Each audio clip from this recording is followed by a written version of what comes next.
So, you want to do choppy animation in Blender. Is it because it's cheap, easy? Maybe you just like the look.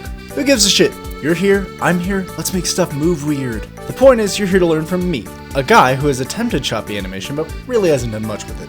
Whatever, you've come to me. So, I'm sure you've seen this, and this, and this, and this shit. Holy crap, that's amazing. I'm unsure if I can teach you to do that, but I can maybe get you started on that. In this 6-part series, we will be discussing Brainy's official guide to choppy animation. Is it perfect? Hell no. I'm sure there are people out there who actually know Blender better than me that could totally walk you through this in a much more professional or right way, but this video is for people like me, people who know Blender but not too well, people that are not new to Blender but not experts at Blender. Let's begin with Chapter 1, I'm not going to waste your time with what is choppy animation. You know why you're here. You want to create Spider-Verse, TMNT, Puss in Boots. In short, choppy animation means fewer frames, bigger impact. So I'm assuming you have a style or way of texturing you're already going with. It could be toon shading, watercolor, full-on textures, or even just base flat textures. For the time being, we're sticking with base flat textures for this tutorial. Usually what I like to do is add outlines to an object or characters that move, either use grease pencil or the solidify modifier for these. Might as well teach you these real quick. Here's like 5 seconds for each.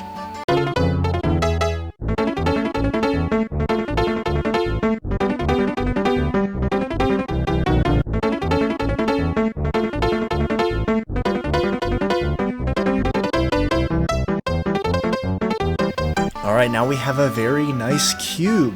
Hopefully in whatever style you're using. Reminder, this is just a basic tutorial in order to teach you how choppy animation in Blender will end up working.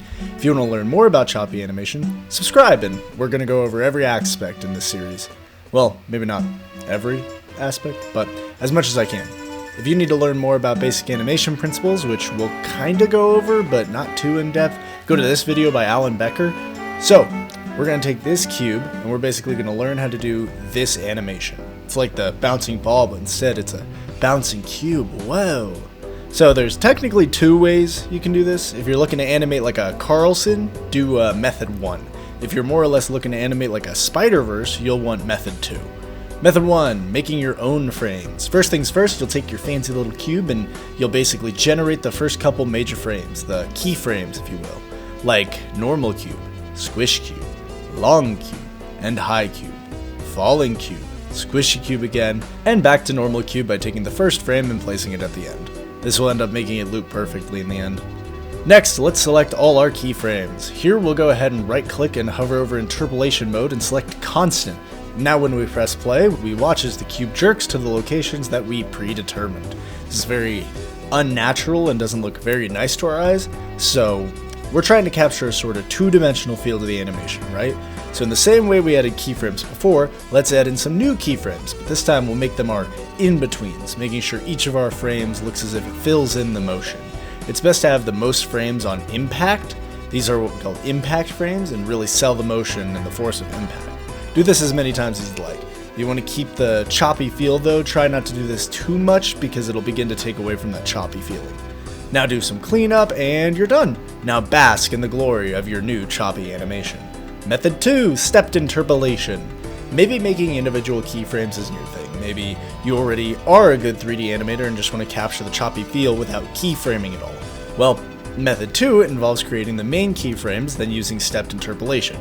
First things first, let's start with creating a normal cube, squish cube, long cube, and high cube, falling cube, squishy cube again, and back to normal cube by taking the first frame and placing it at the end. This will end up making it loop perfectly. Go ahead and press play. As you can see, the object is smoothly interpolating the in-between frames. This is technically what we want, but we just want it to interpolate every other frame, or every 3 frames, or 4, and onward. So we'll select our cube, and we'll go into the animation tab here at the top. What I usually do is click this button here to go into the graph editor. From here we can click the drop down on our object. Next, shift click all our transform variables, like our positions, rotations, and scales. What you'll want to do now is go to the right and click modifiers, and then click add modifier. Find stepped interpolation. Now, after clicking that, if you press play, you'll see your object has a much more choppy feel to it, animated on 2s now. The only problem with this method is that you'll have to go into every single transform variable if you want to change it to something like 3s or 4s. Sadly, there's no multi-editing properties here, so this is a very tedious method, but it gets the job done if you're not a fan of keyframing all the time. Now that I've shown off the 2 major methods, that's the end of this video.